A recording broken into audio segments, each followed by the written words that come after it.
Hey everybody, it's Matt. This is the 10-Minute Bible Hour podcast, and in my right hand, I have the Norton Anthology of English Literature, 6th edition, Volume 1, Norton Press. And in my left hand, I have a sheet of paper with some notes on it about some things that I probably needed to do, but did not get done. That's disappointing. This Norton Anthology of English Literature has 2,586 pages, not counting the paperback cover on the front and back. And at this time, I'm going to try to rip it in half. Just a second here. Come on. Stupid. Okay, that didn't work at all. At this time, I'm going to try to rip that little piece of notepaper in half. Yep, worked really easy. As we discussed yesterday, how impressive it is to rip a thing in half has everything to do with how thick it is. So what was the deal with this curtain, this veil that tore when Jesus died in Matthew 27? If it's a decorative curtain that you could get from Walmart and it's real cheap, I don't know, it's pretty cool that telekinetically that thing got torn, I guess. But if it's something real thick and heavy and impressive, and it has all kinds of meaning attached to it, oh, dang, that's a bigger deal, and that's going to get people's attention more. But what is this curtain like? Those of you who've been around church for a long time, those of you who have not, let's speculate for a minute. What have you heard? What do you remember? If you're somebody who's never heard the sermon or a Bible study or a conversation about this passage ever, what would you guess, knowing what you know about the temple? I mean, just to jog your memory from things that we've talked about here, back in Exodus, there's a description about building a mobile version of the temple, a predecessor to this temple. And the idea was you'd have some golden furniture and stuff in there that does different things, that symbolizes different things about God and his relationship with his chosen people. But then there's a set-apart side in there.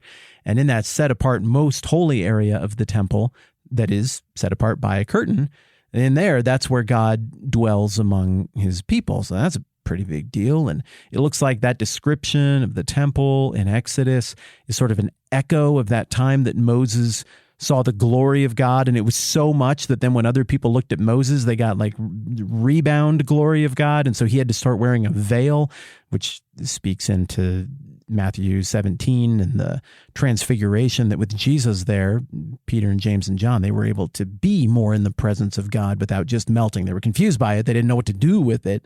But with Jesus there as the mediator, it was like that barrier between God and man was broken down, as bridged. Something changed there. So there are all these little theological undertones. But even if you've never heard anybody give some elaborate speech about all this stuff in a church setting, and even if you're just new to all of this, I think you can speculate that curtain, I mean, it was probably pretty nice, right?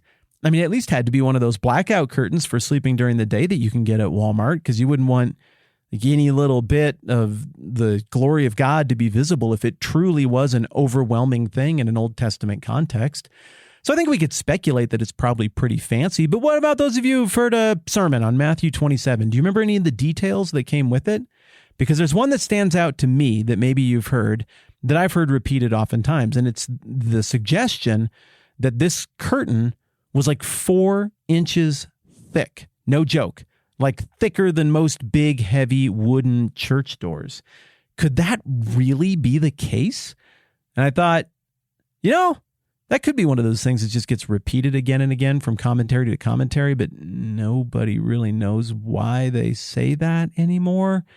And so it just gets said a lot and maybe gets a teeny tiny bit embellishy, or at least, even if it is true, just very, very unsourced. So I thought, all right, I'm going to go dig around and see what I can find with this stuff. So we got a couple of references here. We have Exodus 26:33. I didn't know that. I looked it up. I let somebody else tell me. Let's see what that one says. Now I'm going to start in verse 31. It says, make a curtain of blue, purple, and scarlet yarn and finely twisted linen with cherubim worked into it by a skilled craftsman. Well, I guess it would have to be a skilled craftsman. Hang it with gold hooks on 4 posts of acacia. I don't know how to say that word. I'm embarrassed. You can all just yell the correct answer at me. Acacia wood overlaid with gold and standing on 4 silver bases. Hang the curtain from the clasps and place the ark of the testimony behind the curtain. The curtain will separate the holy place from the most holy place. Okay. Well, that seems pretty direct. I mean, we get a description of some of the colors and stuff. I don't think that speaks necessarily to the thickness of it, but it's interesting. I got another reference here that somebody's given me. This is Exodus 38:18. Let's see what this one says. All right, yeah, courtyard. And all the curtains around the courtyard were of finely twisted linen. The bases for the posts were bronze. The hooks and bands on the posts were silver, and the tops were overlaid with silver. So all the posts of the courtyard had silver bands. Okay, so this is not the same curtain. We got two curtains here, and there are two curtains dividing two different entrances. This is the one that gets you into the first part of the temple. That other curtain we were describing from the other part of Exodus, that gets you into the Holy of Holies, and well, you can only go in there if you're a certain person performing priestly duties. The curtain for the entrance to the courtyard was of blue, purple, scarlet, and finely twisted linen, the work of an embroiderer. It was 20 cubits long. Dang.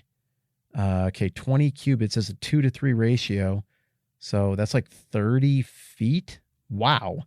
And like the curtains of the courtyard, it was 5 cubits high. So what does that come to? Like 7.5 feet, something like that, with 4 posts in the bronze bases. Okay. So they're big, and they're clearly, I mean, they'd be heavy and they'd be weighty at that size, but we still don't get a sense of the thickness, though we are starting to get a sense of the purpose and what it would look like to walk in there and see these curtains. Now, bear in mind, in Exodus, we're looking at a description of 2 iterations ago of the temple from what we're dealing with in Matthew 27. The tabernacle was the portable temple that the Jewish people, the Hebrew people, rather hauled around in the wilderness before they made it to the promised land, and eventually Solomon built a lasting temple per a promise made to David in that Davidic covenant that we talk so much about. Then you'll recall that temple got destroyed in 586 BC by King Nebuchadnezzar of the Babylonians. Then you'll recall that the Babylonians got toppled by the Persians over the course of about 10 years between 539 and 529 BC. That is around the events of the book of Daniel. And then shortly after that, Cyrus II, Cyrus the Great of Persia, was like, hey, you Jewish people, you can go back and rebuild your city and your temple. And so the second temple gets built after the reign of Cyrus the Great and into the reigns of Darius and Xerxes and his descendants and so on. So would this temple that we're talking about here look exactly the same?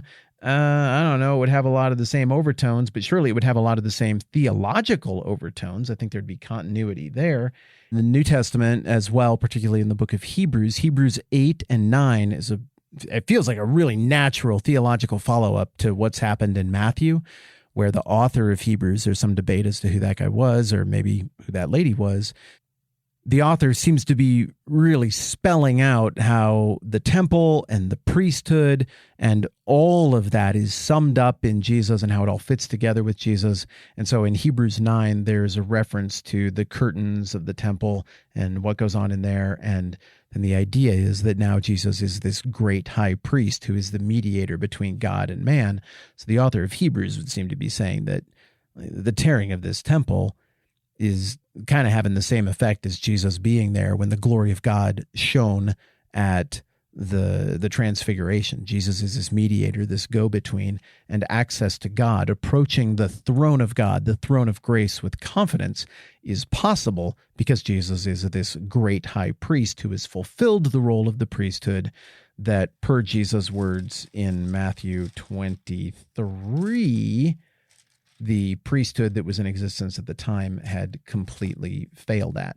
So we got some stuff from the Bible that we've looked at about the curtain or curtains in the temple, and we can't look at those details without immediately catching their context, which indicates that this veil meant something. It demonstrates the logical, necessary, moral, essential division between a deity who made everything and is essence and being in and of himself and never got anything wrong, and finite humanity who dies relatively quickly and does get a lot of stuff wrong, but also bears the image of God, and therefore can get close, but cannot obtain for themselves the righteousness of God, the purity of God, the holiness of God. So that temple curtain, it meant something. And it didn't just mean something because they embroidered it up all pretty, and it does sound very pretty. It kind of represents the problem, doesn't it? of the whole Bible? I mean, think about the plot of the Bible. God and people are together. People pick stupid, destructive stuff, choose to make themselves their own authority. In one of the very first stories of the whole Bible, Adam and Eve pick following themselves over obeying God, and it sets in motion this gigantic problem where now they got to leave the garden, and there's this separation between God and man, and the big question is God going to solve the problem, or will he just wash his hands of the whole thing? And awesome, he decides to fix it. And so the whole story then is, how is God going to redeem this logical impossibility?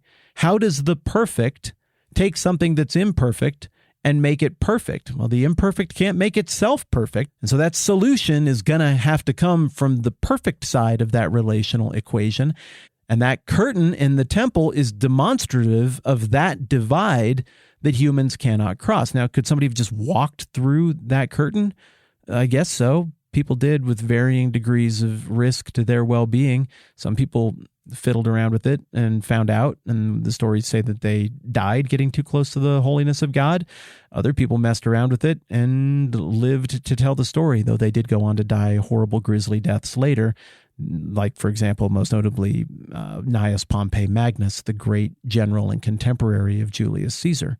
But the point is, the curtain means something. It symbolizes the human problem: sin, death, failure, the bittersweetness of life, our separation from God. God, the source of essence, the source of meaning, the source of life, the master of time and rightness and purpose. You got this problem of sin and death that is in the way. And dang, that thing just tore in two. But you know what I still really want to know? How thick was it?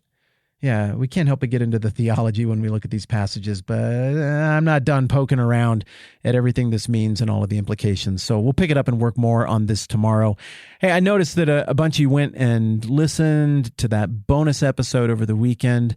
More people have listened to that than probably any bonus episode that we've ever done. So thank you for going and catching it.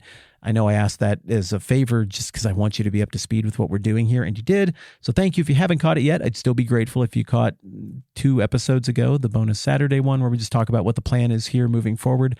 I have received more kind, excited, energizing feedback and comments and messages from you than I have over anything ever about what the plan is moving forward. So thanks for learning what the plan is and for being excited about it with me. That means a ton.